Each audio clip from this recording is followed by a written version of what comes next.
Hello my international darlings and welcome back to another video in Maurice's channel. And yes, that's me. So in the last video I posted here, I talked about the times the Beatles were accused of plagiarism, and just to clarify, I didn't say it was plagiarism or copy.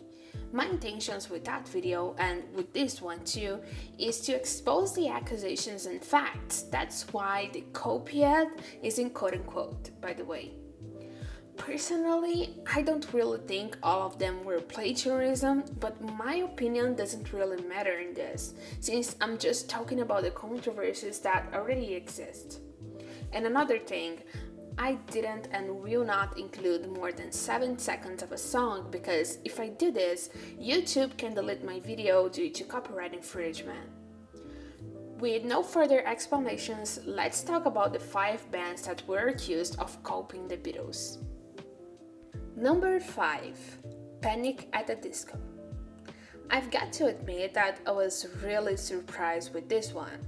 I know very little about Panic at the Disco, but what I knew from them were pretty different from the Beatles and could not really see what these accusations were based on.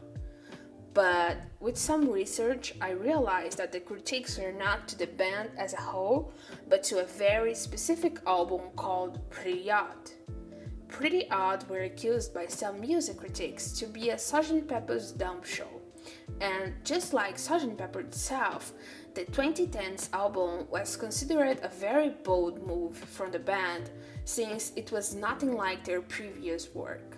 Personally, after listening to the album, which I honestly knew nothing about, I don't see it as a copy, but a heavy inspiration, even though the artists seem to deny this.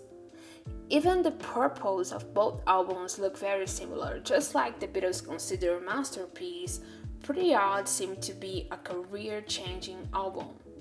The fans nor the critics were expecting this and it resulted in mixed feelings. Some people loved it, some people hated it, but differently from the Fab Four, Panic did not really tone their future work to this new style.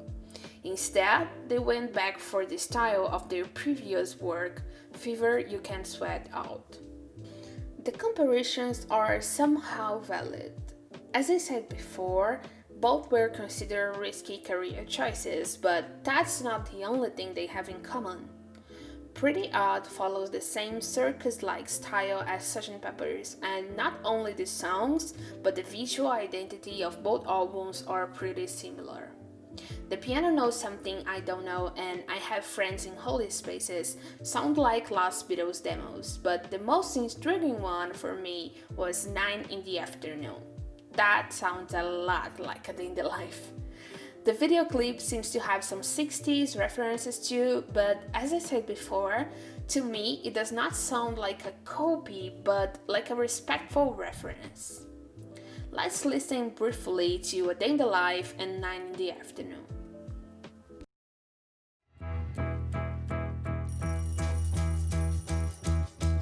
Woke up.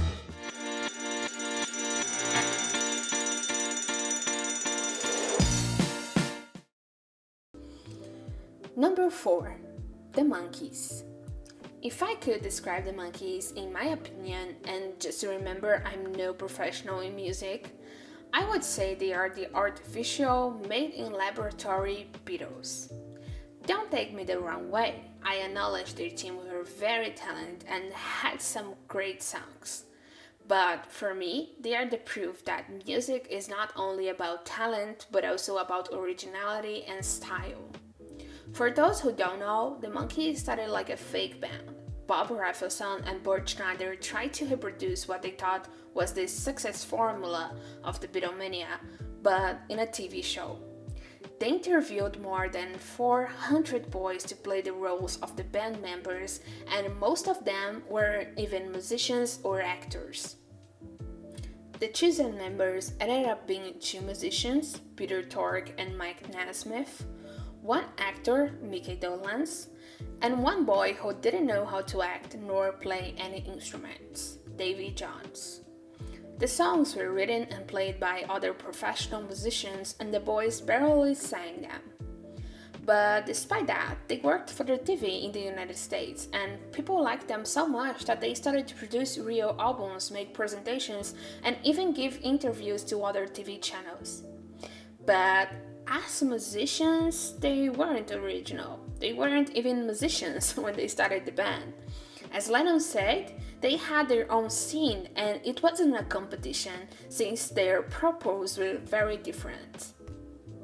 Both Beatles and Monkees members were friends to each other, and when the Monkees visited England in 1967, the Beatles even threw a party for them.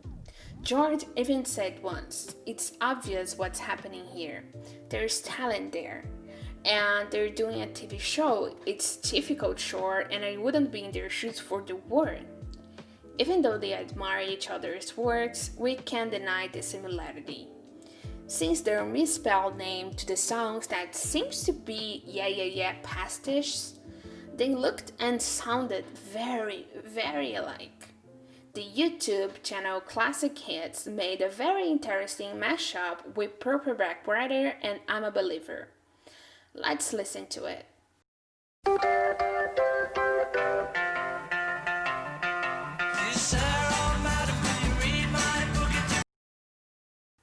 Number 3. Bee Gees. Often called the Australian Beatles, Bee Gees is a great band that blew up in the 70s and had songs that defined generations. The trio consisted of the brothers Barry, Robin, and Maurice Gibb, and I personally enjoyed their songs a lot. It is clear how they were pioneers at the disco scene and how original their style was. However, in the beginning of their career, many critics pointed that they sounded a little too much like the Beatles. In their case, though, they had the talent to innovate and make something new with the influences they had. In an interview for Playboy, John Lennon said, "All music is rehash. There are only a few notes, just variations on a theme. Try to tell the kids in the 70s who were screaming to the Bee Gees that their music was just the Beatles redone.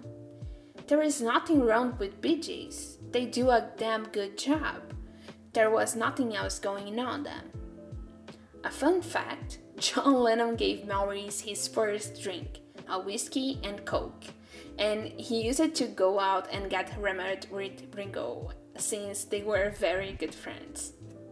Any song in particular were heavily accused of plagiarism. Personally, I can see some subtle similarities in 1941 New York Meaning Disaster and A Day in the Life, especially the theme. Richard Course, in his book Who Wrote the Book of Love, said, "The early 70s were not kind to the Bee Gees. After a string of Beatles pop hits, the trio's career cooled." I believe he was talking about Lonely Days that sounded a little like Got to Get You Into My Life. Personally, any of these accusations don't really make sense to me. That's only proof that great minds think alike. But let's listen to a little bit of their songs.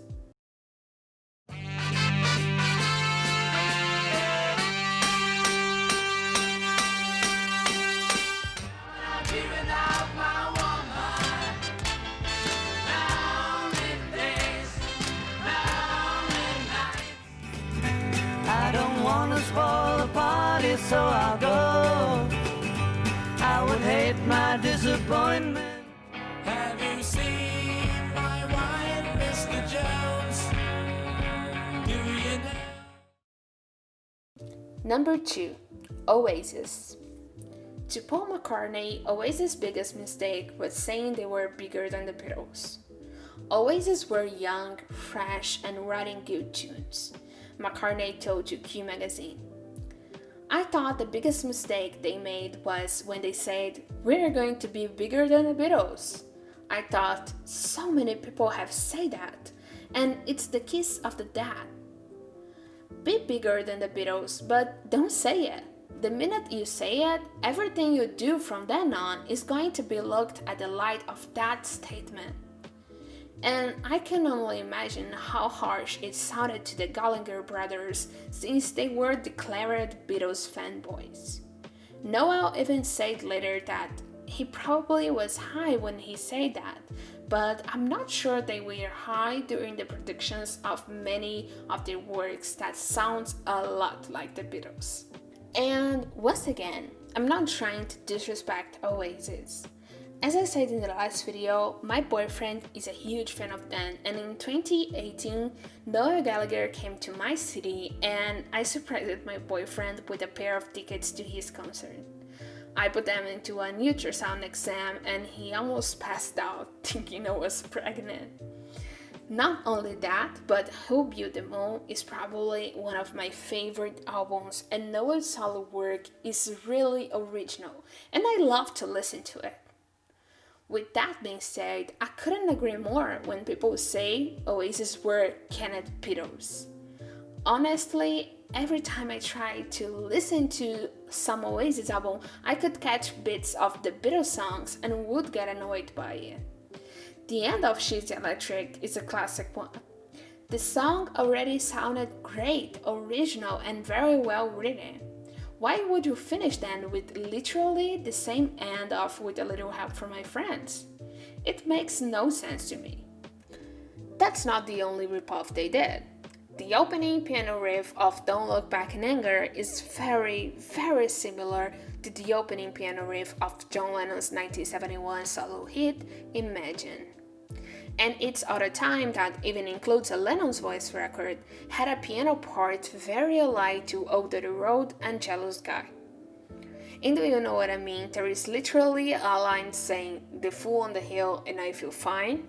In Go Let It Out, the Mellotron riff is very similar to the Mellotron riff used on the Beatles' Strawberry Fields Forever, and they even have a song called It's Getting Better.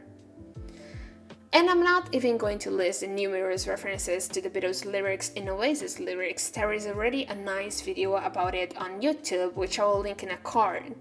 To me, there isn't plagiarism in most of these, and it's not like they copied whole songs, but since they always claim to be bigger and better than the Beatles, why would they do such a thing?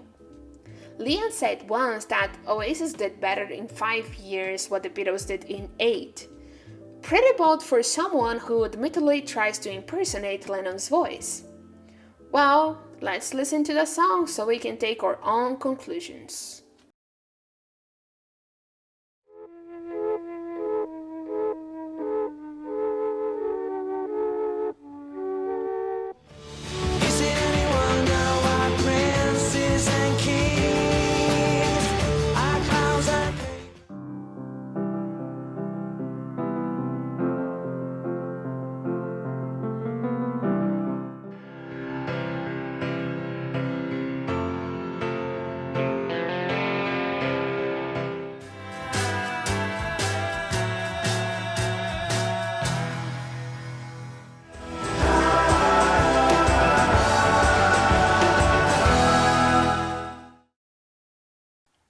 Number 1. The Rolling Stones. It's not new that the press always tried to sell a rivalry between the two bands. They love binary relations. The good and the bad, the right and the wrong, the heaven and the hell, the Beatles and the Rolling Stones. My best friend is a huge Stones fan, and she did an awesome research in her university about how this competition never really existed. It was a marketing move. And I couldn't agree more. As much as I love the Beatles and think no other band was ever as original and brilliant as them, I love some Stones tunes too. Miss You slaps so hard, and the first and only riff I know how to play on the guitar is the intro of Satisfaction. With that being said, let's go straight to the facts. Recently, in an interview, Paul McCartney said the Rolling Stones copied the Beatles. Well, that is the truth, you know. I mean, and I don't kind of try and rub it in because I know the guys. I don't want to rub it in too much. If you're listening, Mick or Keith, they're listening. But yes. However, yeah, you look at the history of it all. The Beatles come to America. A year later, the Stones come to America. Yes. We wrote their first single, I Want to Be Your Man. Yes. They didn't have a single. They couldn't get one together. Yeah. So we wrote them one, you know. As you say, then we'd make this record. They'd come out with this. We'd go psychedelic. They'd go psychedelic, all dressed as wizards. Yeah. Wizard, yeah. John Lennon shared his mind about his topic too. In a 1970s interview to Rolling Stone, he said, because I'd like to just list what we did and what the Stones did 2 months after on every fucking album, and every fucking thing we did, Mick does exactly the same. He imitates us. And I'd like one of you fucking underground people to point it out, you know. Let it bleed. Satanic Majesties is pepper. We love them, man. It's the most, you know, fucking bullshit. That's all you need is love, you know. They didn't. Mick Jagger responded to Paul's critics, saying that there wasn't competition between the two bands. Then striked. He, Paul, is a sweetheart. I'm a politician. The big difference, though, is that the Rolling Stones is a big concert band in other decades and other areas when the Beatles never even did an arena tour. They broke up before the touring business started for real. They, the Beatles, did a Shea Stadium gig, but the Stones went on.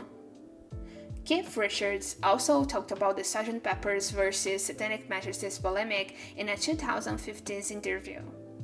He said the Beatles got carried away when they made Sgt. Pepper's. In his words, "Some people think it's a genius album, but I think it's a mishmash of rubbish, kind of like Satanic Majesties.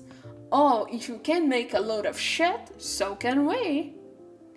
Personally, I think I would need a whole video to explain my point of view on this. By the way, comment if you would like a video about the Beatles versus Stones polemic. But I just have to say that you gotta have balls to say that Sgt. Pepper's is rubbish. As we say in Brazil, congratulations on the courage because your sense is lacking. Let's listen to some songs quickly. For the benefit of Mr. Kite, there will be a show tonight on trampoline. Good evening, one and all. We're all so glad to see you here. We'll play your favorite songs while you also come the others.